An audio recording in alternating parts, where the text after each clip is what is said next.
identified in first government two problems for this debate. First of all, when we want to change environmental issues, it doesn't stop at borders. So it's a worldwide problem, and if a society chooses to do so and change environmental issues, it's part of the political agenda that it's affecting not its own country, but other countries in itself, because otherwise we can't change anything with environmental problems. The second problem is when a society decides to have a specific environmental politics.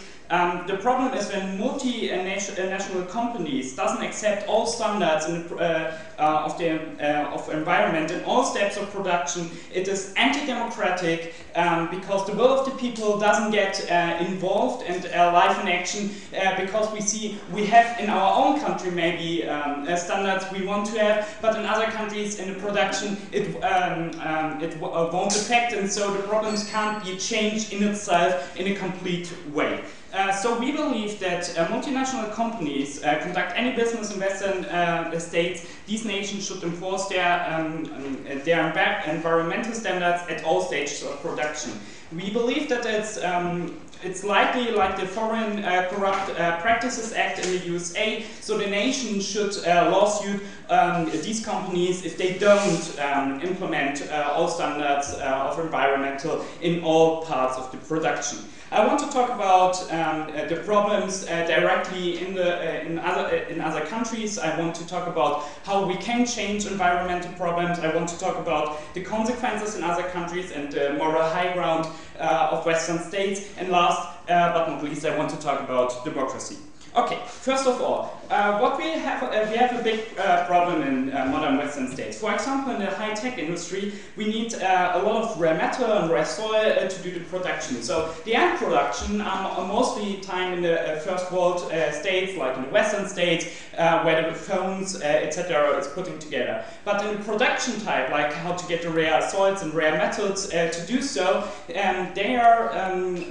this type of production is done in other countries, and there are other standards implemented. And the problem we believe in is when a country and a nation decided to change environmental issues, it's got the whole system is like kind of corrupted because the companies could just change their production to another country or part of the production and leave the problem to another country. We believe, first of all, this is problematic because our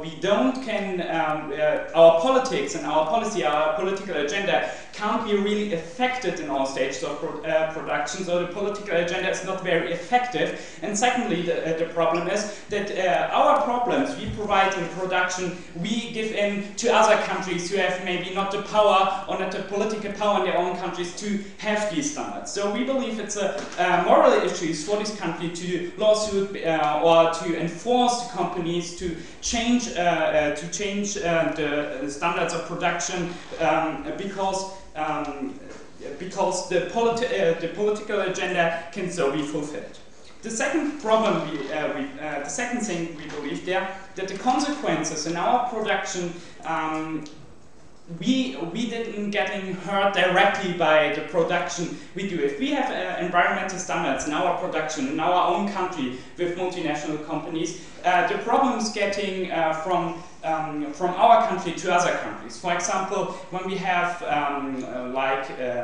you have low environmental standards in the energy efficiency, for example, the problems getting to other countries. For example, when you have the pollution, when it's about pollution, when it's about getting toxic in the seas, etc. We don't see the problems directly because we don't feel it, we don't know what happens, but other countries getting infected and they have not the power in their own countries to have the same standards as we do. So we believe that especially Western states who believe this environmental issues are important should have their moral duty to change that. Especially because environment don't stop at borders. That's a very important point. If you want to change something in the environment, it's important that all countries are included. When we just implement standards in our own country, in our production, we have the problem that the consequences of our production still have environmental issues in the world, like the pollution in the sky or like the toxic in the seas. So we don't see a really change in the world between or we don't see a real change in the production at all, because the countries would go to other countries where it's like cheaper or where standards are lower, just to easier fulfill the production, and we see this as a problem. The third point is democracy. We believe that political agendas must be effective in a nation. When a nation and a society decides that environmental standards are very important for themselves, it's important that the political agenda is effective. We believe that, or we think that the problem is that we might say the environment is very important, but we don't see the issues companies implement in other countries, like the pollution or like toxic in the seas. And we believe if society decides to have a specific political agenda, especially with the environment, it's important that these companies who do any business in our own country have to implement all environmental standards in all parts of the production, because the will of the people are getting really hurt. In the status quo, we have the problem that we want to make the companies to have these standards, but the companies have many possibilities to just not to do the standards because they put a production in other states. And we believe that it's a democratic choice and it's a democratic will what can be fulfilled with this model, with this part of this debate. So to sum up all, we believe environmental issues don't stop at borders. We believe we have to do this to fulfill environmental standards at all, to fulfill the democratic will, and to be yes, honest with ourselves. Thank you.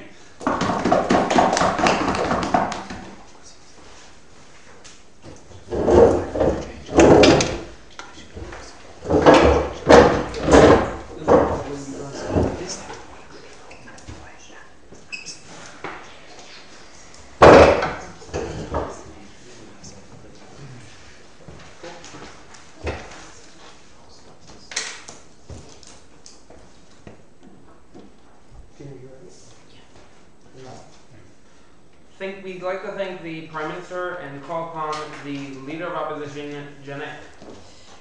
Yeah. Yeah, sorry. No problem. No offense taken. Ladies and gentlemen of the House, let's not kid ourselves. We are here once again repeating the history of the world as we have known it for the past 400 years. What we are doing here is, in the words of the Prime Minister, putting the advantage of our people and giving more power to our people than we are giving to anyone else. Because what is this? We are talking about imposing multinational corporations that are very important players in developing countries, in bringing them jobs, in bringing them investments, enforcing these multinational corporations to adopt our standards over the standards of the countries where they are actually implemented and economically working. Now, these countries are sovereign. These are countries that are allowed to have their own laws, that are allowed to have their own standards, and if we want to adopt new standards, better standards, or we think that our standards are better than theirs and we would like them to adopt those standards, then what we need to do, there are rules, there are international conferences and organizations where we have forums where we discuss and implement and set new standards. That is the way diplomacy works, and we have to respect the other countries as sovereign and give their peoples also the exact same amount of democratic value that we give our people. If for us, we can enforce environmental standards because we have a roof, we have food, we have everything. If for the Chinese people, oh, by the way, very nice words on the opening side. What was it exactly? They do not have the power to enforce. I would really like you to go tell China that they don't have the power to enforce their own standards, or Russia. Okay, sir. You say that these countries are sovereign, but surely the multinationals are also sovereign. So just as a country has the option to reject these economic standards, the multinational has the option to reject doing deals with the West and following their environmental standards. Do they not? The corporations are right now free, but they are outside of the democratic game, and we are. That is a completely different debate. If we want to control the multinational corporations, what we are trying here is to enforce our standards that are important to our populations in other countries. What we are actually taking is taking the competitive edge that the third world, that the developing world has right now, which is playing with lower standards, playing with the lower wages, in order to attract foreign capital and in order to attract foreign investment. That we are taking that away from them by forcing the corporations to adopt these standards on all levels. So either they are leaving, no sir. So either they will be leaving the other countries, or the other countries will have to go down to our will, to our standards that are not necessarily in their own advantage. In any case, this is not a good thing for either the countries or the multinational corporations. We are killing the business of the corporations. We are killing the countries, because if they do not adapt their standards, what will happen? The corporations will leave, because they cannot produce in those countries that are not producing, that do not have the high enough standards. They leave, they create a crisis. People will lose their jobs. We will eventually, on a very short term, have a huge crisis. We will have heightened immigration to our countries. We will have heightened problems on every scale. On the second level, what we are also losing is that right now there is something that we do have a competitive advantage in, and a very big one, that is in clean technologies that are generally less competitive on huge markets, and they are staying in our Western countries. What will happen in the second phase after this crisis happens, and the economies of the developing world are adapted to the new standards? What will eventually happen is that they will still be cheaper on the wage area. So what we have is that the new clean technology will be cheaper to produce elsewhere, and we are losing on that, because there won't be jobs in those industries that are actually staying here because of the standards. We will lose them. Yes, sir. Sir, do you not acknowledge that developing countries' advantage lies not in ruining the world's environment, but surely in the relative spending parity of their wages and in the relative foreign exchange market, meaning the production of the labour is cheaper there? They have several areas where they have edges, and one of them is also by playing on the environmental standards. It is a reality that you cannot. The reason why we have so cheap products, technology products here, etc., is because the production methods are not according to the standards that we set here in our countries. Now, by forcing these standards over there, we are either getting the companies to move back from there, like I explained several times, or we are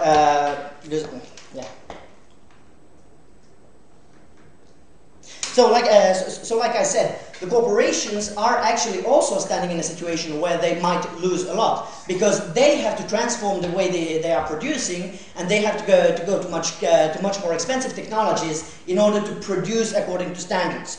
By this, we are setting these corporations in a situation where they might go bankrupt, which is bad for everybody. It is bad for us. It is also bad for the people they employ overseas. On that point? Yes. Are you suggesting that the West takes carte blanche towards ecological destruction? Are you suggesting that we just turn a blind eye to it? What we are saying here is that we have the possibility here to be talking about the environment. They don't necessarily have that kind of luxury if they can't eat. Basically, we are staying in a situation here where we are imposing our values over countries that have the sovereign right of deciding themselves what kind of values they want to enforce. And if we want them to change them, then we should discuss with them and find a compromise with them, and maybe also change our point of view and our standards according to their needs. that is the right way of doing it. We cannot go imposing it by playing on the economical level. On the other hand, we are also risking bankrupting not only the multinational companies, but also all the countries that these companies are working in, and eventually, and in a second phase, once this crisis is over, we are also risking actually to lose our edge on clean technologies and on expensive technologies that right now are not competitive enough. Thank you very much.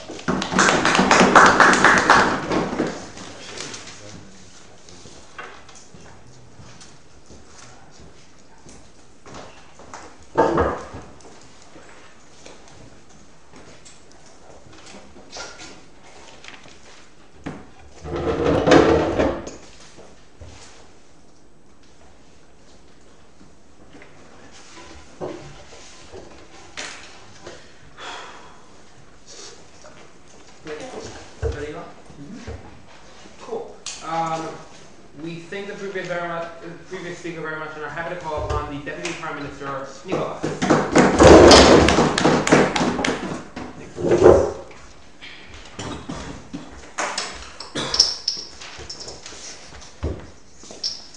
I didn't see it. Speak from here.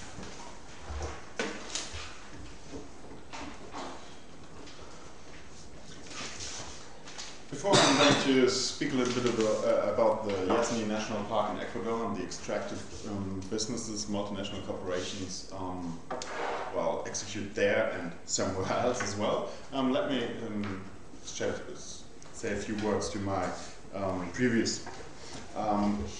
First of all, we do not buy the point at all that our clean tech, high-tech, clean tech development would have a setback, because logically thinking, if we impose our high-level environmental protection standards in third world and emerging countries, we think that the market grows, and as we are market leaders in high-tech, clean technology, we will probably sell a lot. So this is actually something that's beneficial to us.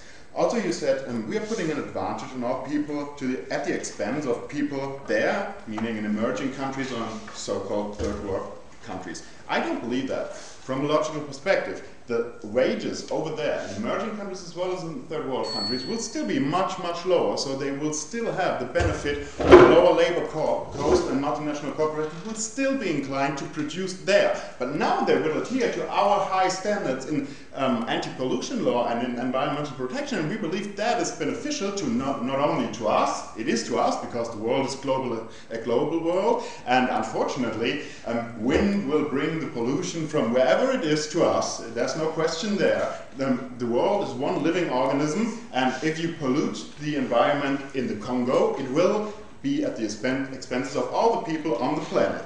And also, we will help the people there immediately, because they will not be faced in their day-to-day life with the actual spillover, negative spillover effects on their lives there due to the low environmental standards of production. For example, let's look at the Yasni National Park in Ecuador, which is called the lung of the world, because there's rainforest that is it's the most biodiverse area in the whole world. There, on each hectare there's more different fauna and flora than in the whole Northern American continent taken together. And that is the lung of our world. We can breathe because this rainforest is protected, and so we have a very own interest to protect that further. And extractive companies there, because they have very rich oil reserves, very rich heavy soil and rare metals there, extractive companies there obviously want to extract things, and these things, the resources they extract, will obviously be used for a production chain in order to, for example, build high-tech components we then use here in the Western countries. And we believe that is our duty, because it's actually all this, the production, the revenue from the production, and the high-tech in this building, for example, is something that benefits us directly, so we are responsible for protecting the environment there, because that is beneficial to us, and it's beneficial to them, because the people do not have to live in toxic waste there anymore. And we believe that is a plus, a benefit for all parties involved. I have shown you three. Okay.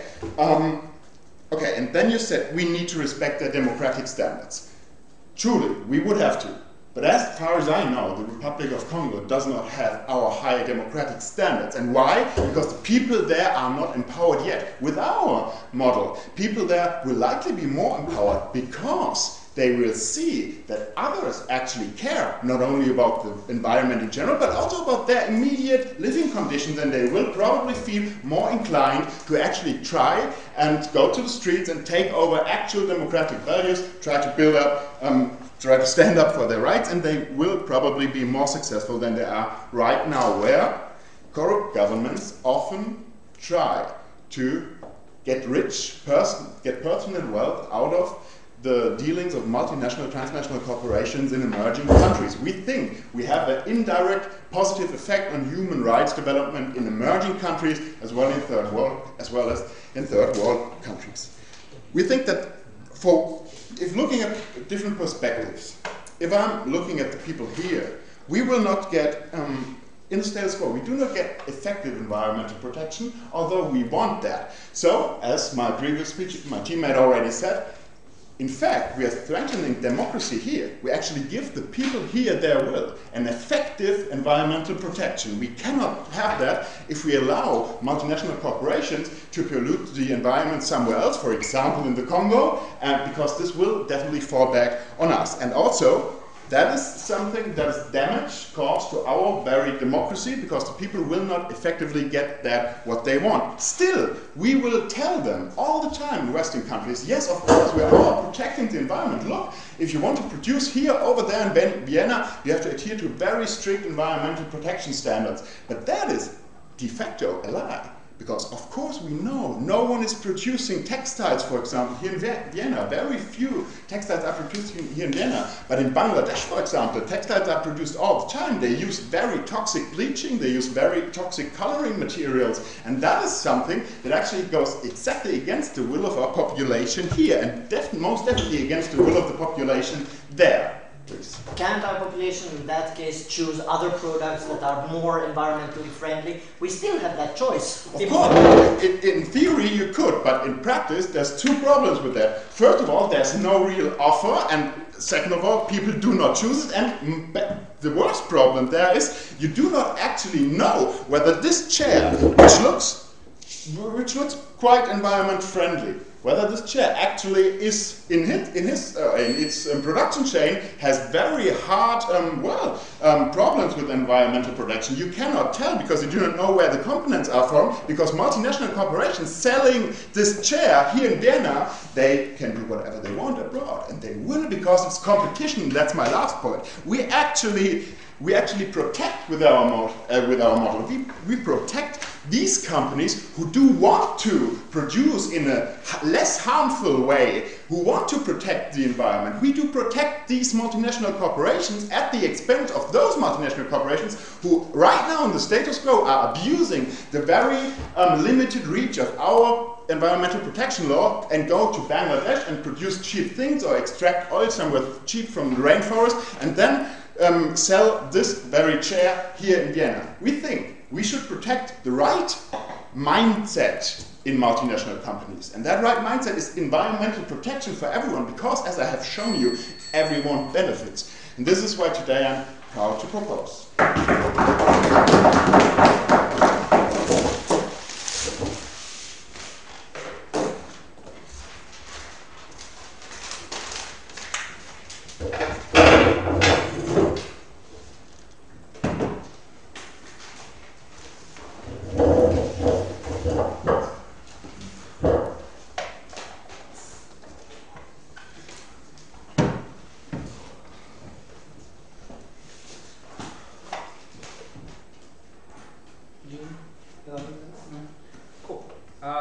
We thank the previous speaker very much and are happy to call upon Leo, the Deputy Leader of Opposition.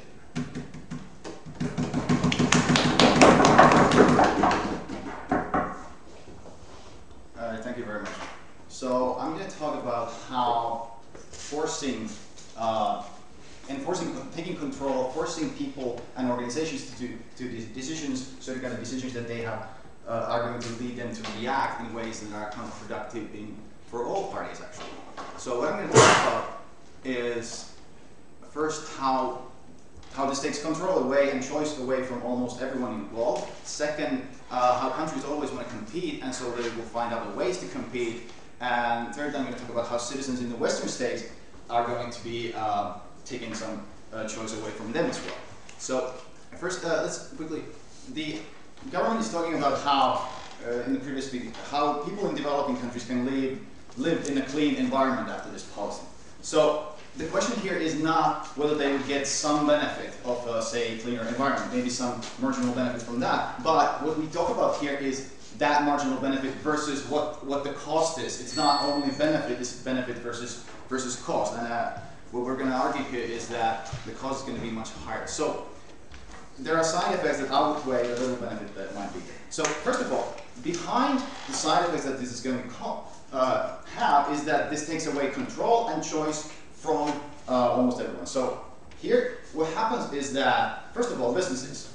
So you enforce these standards to businesses, and they have to obey them. They have no choice because their customers are in the Western countries. The motion says if you do any business in Western states, then you have to have these standards. So obviously the companies have no choice but to follow them because their customers are in the Western states, and if they are to do business there, no thank you, they have to follow the standards. So you're forcing the company's hand. No thank you. So what this leads to, secondly, is that the developing countries then, their hand is forced because, okay, the companies have to have these standards, so the developing country has to have the standard as well if they want the company to be there. Now, what they also want to have is a competitive advantage. They want to give the company some sort of environment that the company wants to come there, so they have to do something else to still have the competitive advantage. They have to, say, lower their wages even more. Like the government says, they have low wages, but if they can't compete on environmental standards, then they're going to compete by lowering wages, for example, which is going to be not very nice. On that point, sir? No thing.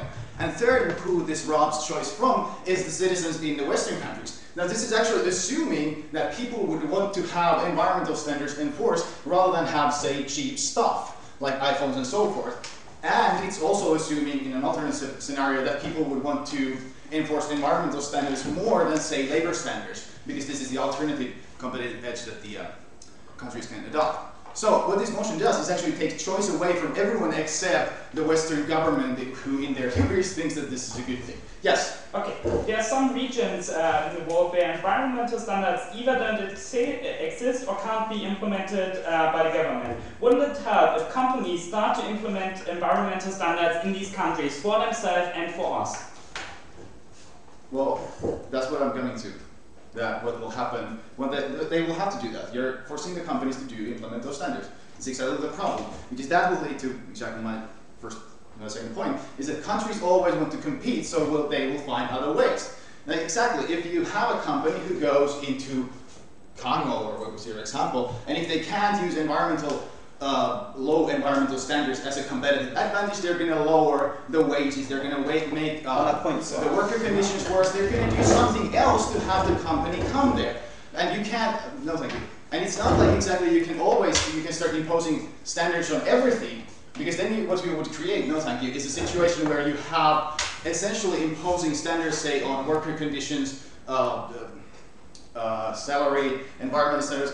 Ultimately, you would lead to a situation where only the Western states could actually comply to those standards, and then you're robbing the developing countries of all kinds of competitive advantage, and that's probably not very good for them. No, thank you. So what will happen here is, when you enforce especially environmental standards, is that they will find other ways to compete, which is by worsening the worker conditions, which is kind of, not a good thing, at least we believe so. On a point So, second, the point here is also that citizens in the Western states, this is sort of deciding for them as well.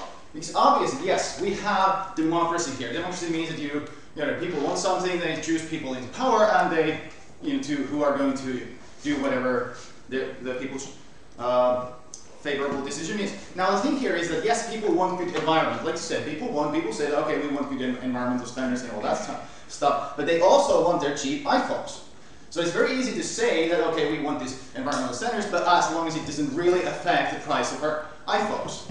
So here, when you're imposing these standards, you're sort of robbing away from the democratic process which normally would work, that people would actually, if they really wanted the environmental standards more than the iPhones and more than the labor standards, for example, they would choose, no thank you, people to power who are going to run this. And the current situation isn't that. The current situation is that people do favor environment. There are positive directions people buy more safe, fair trade products and so forth, but it is not a mainstream thing.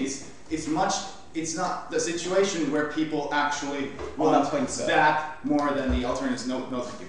So it sounds nice to say that you're, you know, carrying this flag of environmental protection, which people actually in the Western states want, but it is not really what they want, because otherwise it would be going that direction naturally. By them, for example, favoring more and more the companies who provide these environmental standards already. That would be a more stronger signal for people actually wanting this, rather than they're buying the phones that are somewhat cheaper.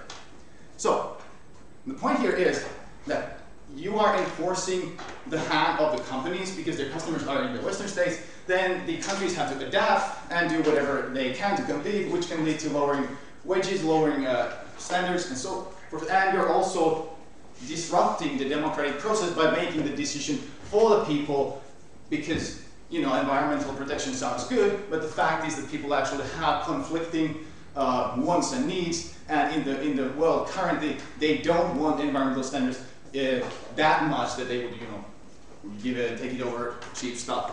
So by having this Western state hubris, you're actually resulting in a situation where almost no one benefits. Thank you.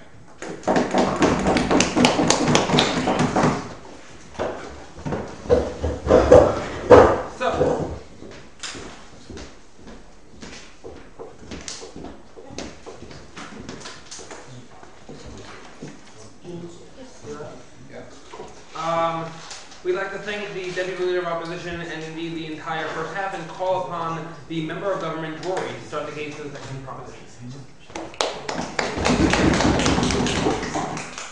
Thank you. So firstly, I'd like to rebuttal this notion that somehow wanting cheap iPhones is related to democracy. The basic economic laws of demand always stipulate that the lower the cost, the more demand there's going to be. Of course, I would absolutely bloody love a free iPhone, but that doesn't mean that I can have one. That's not how democracy works.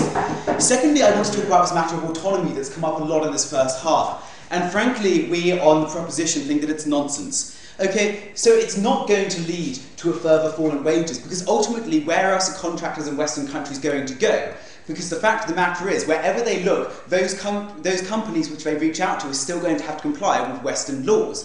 So what we are left with is a situation in which they either have to pay Western wages or the relative parity of developing nations' wages, which are clearly going to be lower due to cost of living issues, due to foreign exchange issues. I think we can all agree on that. So ultimately, it's still going to be cheaper for them to reach out to developing nations. Therefore, we do not think that developing nations are going to suffer negatively from this. Secondly, we would like to point out that multinational companies still will have a choice as to who they want to go to. If they want to deal solely within their own domestic realm, then they can deal solely within their own domestic ecological environmental laws. So they are still maintaining their autonomy there. This is not some sort of post-colonial notion or anything like that. We are still maintaining autonomy for all parties. And on that note, I'd like to go on to the stakeholders, and I'm going to discuss three stakeholders. I'm going to discuss the developing nations, the Western states, and the companies. And we truly believe that it benefits all three people, all three stakeholders in this. Let's consider that global warming is a matter that affects the whole globe, hence it is global warming. It's not national warming. It doesn't affect just the West. And moreover, in actual fact, it affects developing nations much more, because we look at developing nations and we see, where is their main GDP coming from? Well, it's coming from natural resources. This is the main source of income for most developing nations. And therefore, if we ruin the world, what is going to be left for developing nations? It's all very well for us and Western nations to ruin the world, because we're largely based on services or manufacturing, relatively advanced technological manufacturing. Look at our neighbours in Germany, they're manufacturing cars. In London, we're doing financial services. But in these developing nations, they're relying hugely on mining, on drilling, etc., etc. So actually, we think it's going to improve their economy if we're able to improve the sustenance of their land. So that's why we feel it benefits them. But moreover, it's going to be giving them a very good name. If they're following Western standards of ecological environment, Now, it is, whether for good or for bad, it's true that Western democracy largely has perhaps the highest plinth on the international stage. It's going to really put them up there because it's going to be setting a standard. It's going to be giving them more authority. It's going to be giving them a name, like the Maldives, who for a long time have been promoting environmental issues, and it's given them more authority on the world stage. That's how it's going to benefit them as well. Yes? Once again, we are forcing our models on these people that don't necessarily want it. Thank you. Like I've already explained these matters of autonomy. I've already explained multinational companies. I've already explained how Western countries are still going to reach out to them. So we don't feel that that's actually a relevant issue at all. Secondly, it's going to be mutual respect. It's going to be mutual respect between the two parties. It's going to stop the Western countries from taking advantage and just reaping all the natural resources from the developing nations. And we think this is surely a good thing. So secondly, I'd like to talk about Western nations and how it helps them. Well, it prevents an unfair advantage that puts the advantage on the party who most destroys the environment. The opposition today have almost been speaking about environmental climate change as if it's not a big problem in this world. They've almost been saying, well, yes, I mean, look, there's going to be some climate change, but look at the wages, look at the autonomy. Well, I've already disproved the autonomy and the wages point, so I thought it was irrelevant, but I'd like to back up this point about environment. So surely it is better that all countries, all companies should work to the same environmental standards. What that does is it leaves you with a fair and straight playing field for all companies to work to. We also believe that it improves the Western countries, the Western states' qualities of the products and gives them better and more fair and more mutually respective trading deals. So third stakeholder are companies. So why would a company want to do this? And I mean, yes, it may increase the cost of production slightly, but yet why then, I would argue, or I would ask of you, is it that so many Western companies are going out there and they're saying, we're going to implement a green policy, we're going to stop using this material, we're going to make sure that we use great green technology. We look at Apple, we look at Tesla, we look at Google. All these companies have green pledges, and that's for a very good reason, but they're forward-looking. They're looking towards the future. They realise that this is going to be the way in which they have to behave. They also realise it's bloody good public relations. I mean, let's not lie about that. And that's not a bad thing. If it improves their image, and it improves the quality of living for those in the third world, those who are much closer to nature, those who are perhaps living on the ground, perhaps even in slums in certain countries, it matters to them a great deal about the quality of their water. They have to go get it out of the river every morning. It's all very well for us just to disregard this, opening up the taps from this beautiful Viennese glacier water. Yet these people are drinking out of the rivers. They're living next to the land. Yet we, as Marx so famously noted, are so departed from our ancestral heritage of living in the land that it's perhaps too easy for us to disregard it. So we do not feel this is a Western-centric notion. We do not feel that we're imposing Western standards. Moreover, we feel we are facilitating what developing nations truly want, and that is a healthy environment in which they can reap the economic gains of. Yes. Don't you think the people in developing countries want to eat and have it yeah. I understand. So, do people in developing countries? Well, yes, of course they do. And I've just proven to you, and you've not been able to disprove this, how they're not going to be able to eat. Look, it's still going to be cheaper for Western contractors to outsource to these countries. Therefore, we're still going to employ them. They're not going to have any other choice, because ultimately they have to conform to their own domestic standards. Moreover, we're going to be helping the Western countries eat by improving the environmental standards of their countries. That means they'll be able to have more agricultural growth there. They'll be able to have more domestic agriculture. That's going to bring down the cost of food in their countries, because they'll actually be able to grow soil, grow food from their land for the first time in years, because they won't be having droughts, because they'll actually be having environmental standards in place, rather than just reckless, irresponsible sustainability.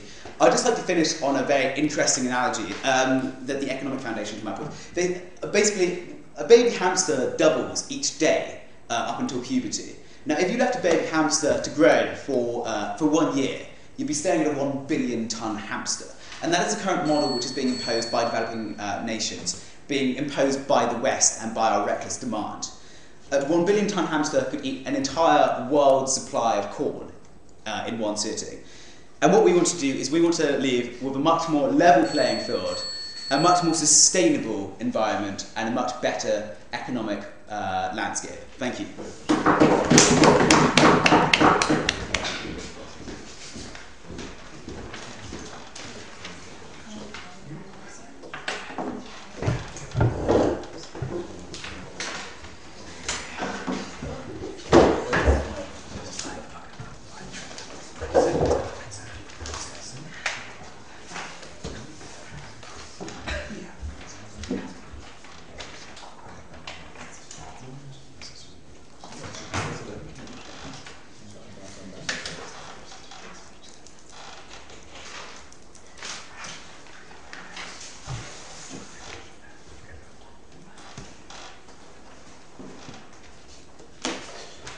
We thank the previous speaker very much and are happy to call upon the member of opposition, Vanessa.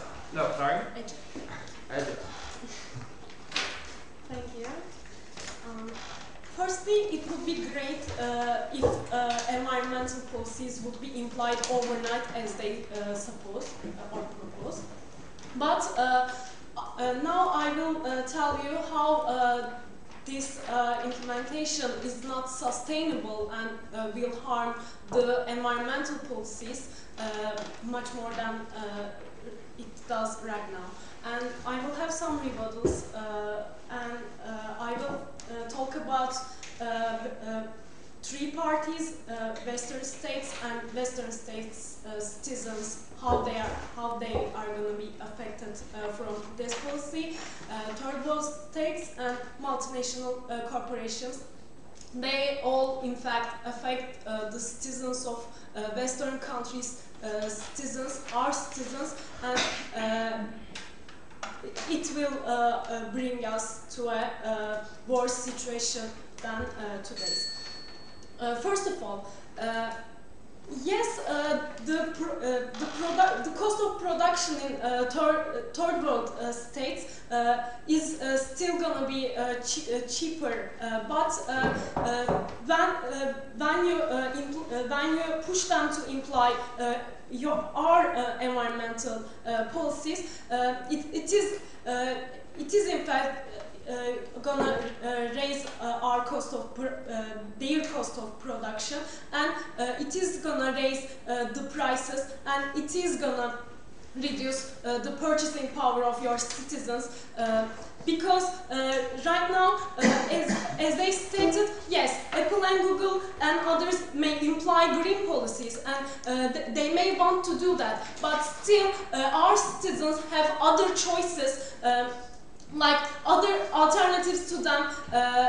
If they cannot afford to buy an iPhone, they can afford another, they can afford a Samsung and they can go for it. But when you imply this policy, they cannot afford even a Samsung, and they cannot enjoy their previous their previous. No, thank you, not right now. Today we can imply environmental policies in our country, but we are not affected from the production stage times, and yes. For example, in China, yes, they have cheaper labor, but when we push them to imply our environmental policies, it's not still the cost of Still, the cost of a product is going to be higher in Western countries, and still our citizens will suffer the rise in prices. No, thank you.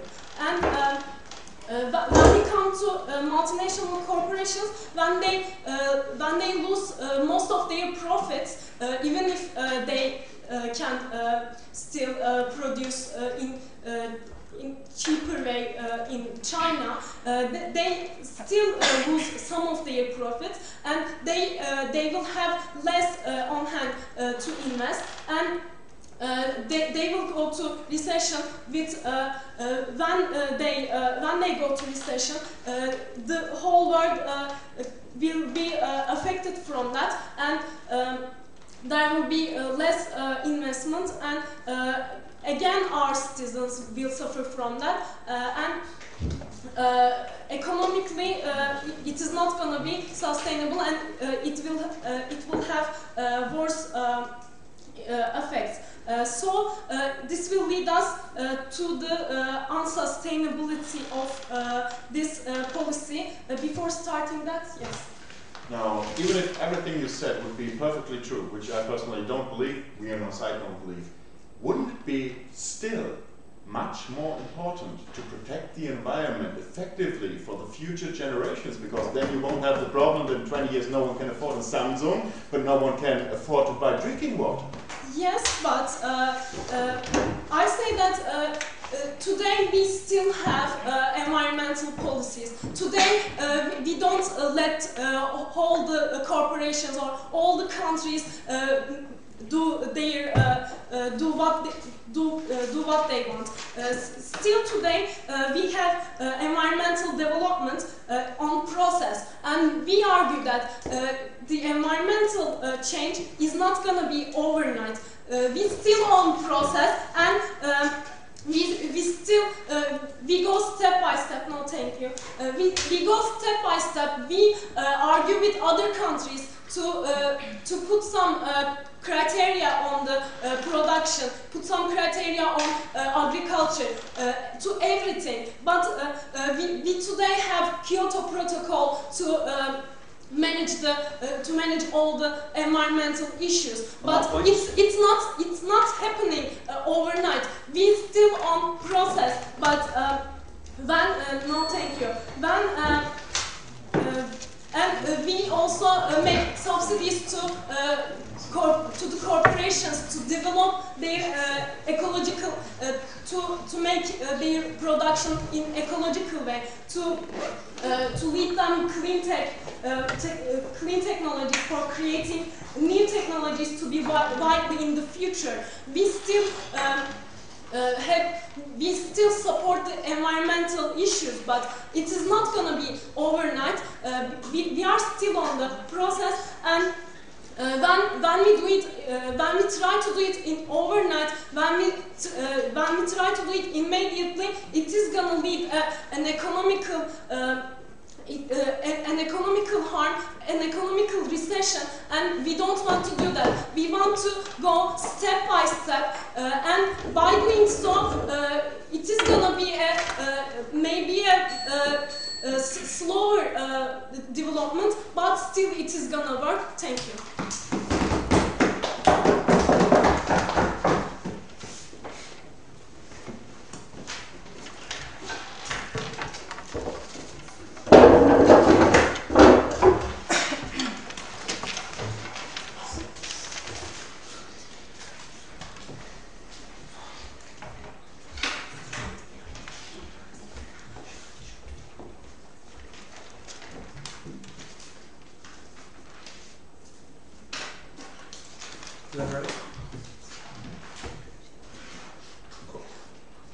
We thank the previous speaker very much and are happy to call upon the opposition, the government whip, Vanessa. So I'm going to talk about the main point of clash in this debate, which I see has been largely one point, and then I'm going to talk about what came out of both sides and how we kind of like compared. So what I see from the main point of clash of the debate so far has been, on one side, on the opposition side, they're arguing the point of clash is whether we should kind of prioritize the economic well-being of the West or whether we should prioritize the environmental well-being of the developing nations. So I'm just going to talk briefly about what came out of like both sides. So we heard from opposition. The reason they oppose, they gave several reasons in the leader's speech. Firstly, they spoke about this idea of sovereignty and how we can't force our standards on developing nations, and how that is a wrong thing to do. I would like to point out that there's many situations where we do actually impose our standards on developing world. When we talk about things like human rights violations, when we see like child marriage and things of that nature, the West is very much outspoken on matters such as these. So the idea of sovereignty is not a reason in itself to kind of like automatically protest, as long as it's like it's good intentioned and it's going to serve a broader good in that sense. And then we heard another thing as well about how essentially this is going to like lead to a loss of jobs, because people are going to immigrate from developing worlds, from developing nations to the West. But like my partner pointed out, this is very unlikely to happen, because although these corporations are going to like suffer minor losses in terms of like having to pay extra money extracting resources and things of that nature, comparatively, they're still going to have cheaper labor in these developing worlds, so it's very unlikely that there will be a loss of jobs because they're still motivated by expending the least amount of money possible, and cheap labor will still be in the developing world for various reasons. No, thank you. And then we heard another thing that came out of the deputy leader's speech, which was this idea of that because they will lose their competitive advantage, it would mean for them in order for them to kind of like maintain that, it means that they're going to like resort to like really awful things like lowering wages and like treating the employees worse. We would argue the same point again, that this is unlikely to happen because the developing world will still have that comparative advantage that these multinational corporations have in terms of like the cheaper labor. So either way, the harm that they're talking about just simply doesn't exist. No, thank you.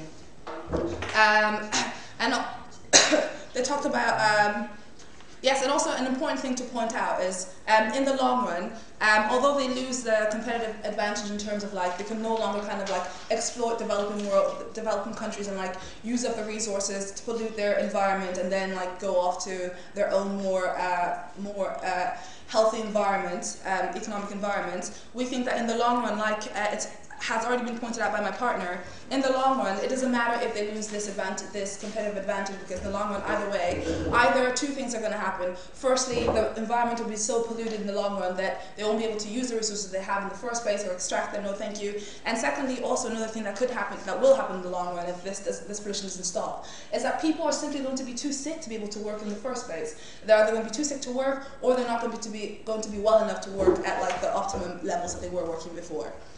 Yes. So the key thing that you're missing is that the developing countries are not competing against the Western countries, they're competing against each other, which is why they will lower the wages even more, because they have to have the edge against the other developing countries. Thank you. We would say that no, it's not just against, we would argue that they're not just competing against other developing countries, they're also competing against the Western states. And also all that is kind of like, it's kind of like saying the Western like economic pocket is more important than like these developing people's like environment and like whether they can be healthy and whether their environments can be maintained. On our side of the house, we think that harm that causes the developing world, that's caused to these developing nations, just doesn't outweigh or isn't strong enough to isn't strong enough to kind of like ignore that fact. And then we heard finally from the last speaker in opposition, spoke about two things, a couple of things that already come up, but they kind of like highlighted how the West is going to experience higher prices, which kind of ties into your point of information already. Basically, the speaker spoke about how it's going to lead to a recession because it's going to be like increase in like cost of iPhones and like goods of that nature. But even if that is true, we're still willing to like forego, or we're still willing to like people to pay a little bit more money for their iPhone if the other side of that is that people aren't dying because of like unhealthy environments in the developing world. Like my partner pointed out, people aren't like unable to like drinking water from their environment because it's so polluted by these countries that come and exploit these developing world. And then we also heard about this idea of recession, that it's going to be such it's going to have such a negative effect that's going to lead to recession. We think that the harm that this would cause to like these multinational companies in terms of like profit just simply isn't going to be enough for them to like lead to a recession, because firstly, they're still going to be exploiting the cheap labor that is in the developing world anyway, so the loss are going to be very, very minimal. My partner Rory brought you many things. He spoke about, firstly, about the stakeholders, and he broke it down in terms of like the developing nations, and then talked about the West. Obviously, in the developing nations, the pros that he brought you are like kind of like the strongest arguments, I would say, in the debate, because he spoke about how in the long term it doesn't really matter, because they're going to either be too sick to kind of like work in the first place, so these multinational companies aren't going to have like these workers in anyway, but also in the long run there will be no resources for these multinational companies to exploit in the first place, because they'll all be like polluted to no end.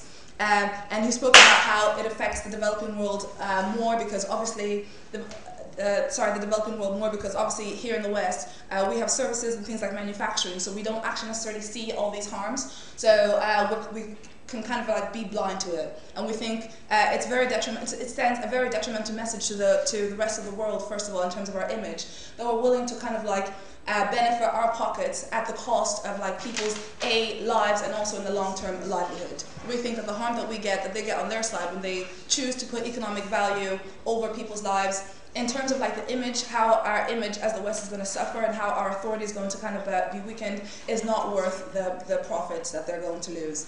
And then he talked about also this idea about, and also tied onto that was the idea of moral authority. So even from a very selfish point of view, our image is still improved as the West, because we now have a moral high ground, because we're sending a message to the world saying we care about your environment more than we care about our pockets, even if it is superficial, which means that our image globally is strengthened. For all those reasons, very happy to propose.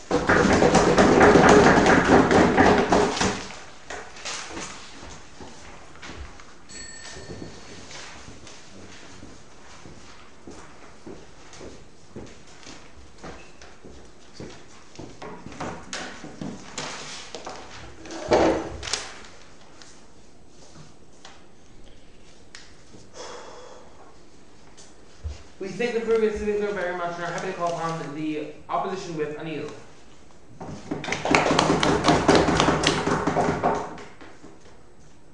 Okay, so here we are arguing as a last speaker. I will just sum up the match and talk about what we argued today, and we'll explain you why we believe, as my side, multinational when multinational corporations conduct any business investor states, these nations shouldn't enforce their environmental standards at all stages of production.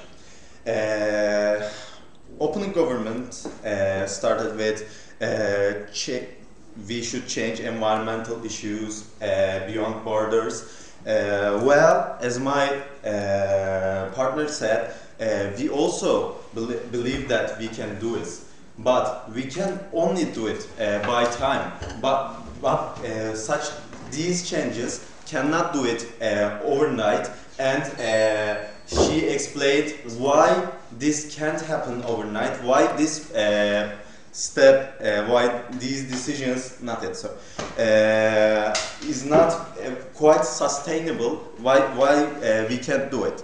Well, okay, and also I will explain this at my point. And also, they said West countries have moral duty for other countries' citizens. Well, as my side, we believe that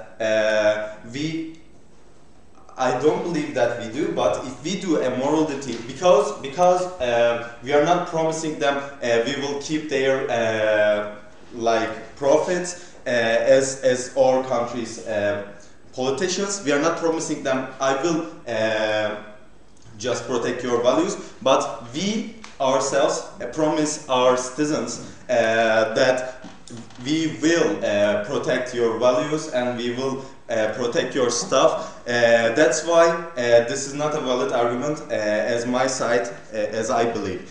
Well, now I will try to just be better explanation why, as my side and my friend explained, why this is not sustainable strategy to do it overnight, why we can do it like this with a decision.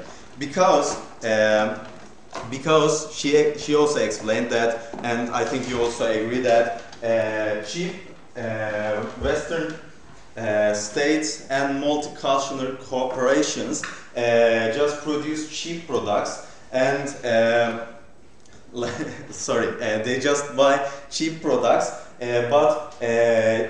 and from like China. But if we just put it on the stage, rise of there will be some rises of prices. It's because they will take care much more for environmental issues, and that's why I think we just agree on this, and that's why our students will have less reduced purchasing power, and this is very important because we will have, as our citizens have recession.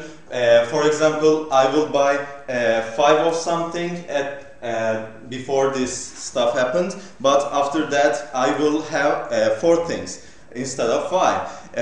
And after some time, for example, people just go outside and protest it, for example, why we are caring for this stuff so much, okay, we still handled this stuff so far, there was okay for us, we just faced not many things so far. We just went okay. Although you may claim that for in the future it's very good stand, I might say, as my friend said, this is not sustainable, and try to explain. Your people will just go over and will say, why do we care so much for this? We can still handle this in the in the future, or for example, the governments that try to just handle this stuff will change, etc. So this will not be a sustainable stand, and as my friend explained, it will not work. We should do it slowly and slowly. So that's why we can just acquire a good, helpful thing that works for both our nature and both our citizens from all aspects. Okay, so we can't change it overnight because negotiations with the other countries in order to make them implement what we think is a useful policy on pollution takes time. And this is exactly, isn't it? This is exactly why we tackle the issue where we can with multinational corporations, which essentially are Western multinational corporations that operate abroad. So we can regulate them. And isn't that what makes this genius? Yeah, as I explained, and also my friend explained this, it will not be a sustainable step.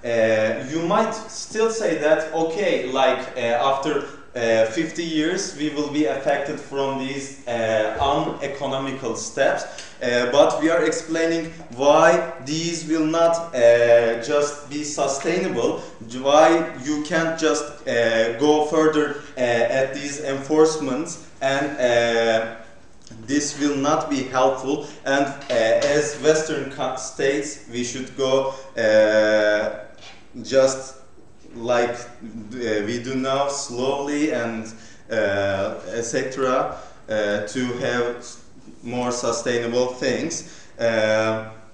Okay, at my speech I just talked about the main crash of the match. Can we do it, or should we do it, etc., and or wanted to just enforce our standpoint of why this process will not be a sustainable process, and why it will not work. This is a waste of time.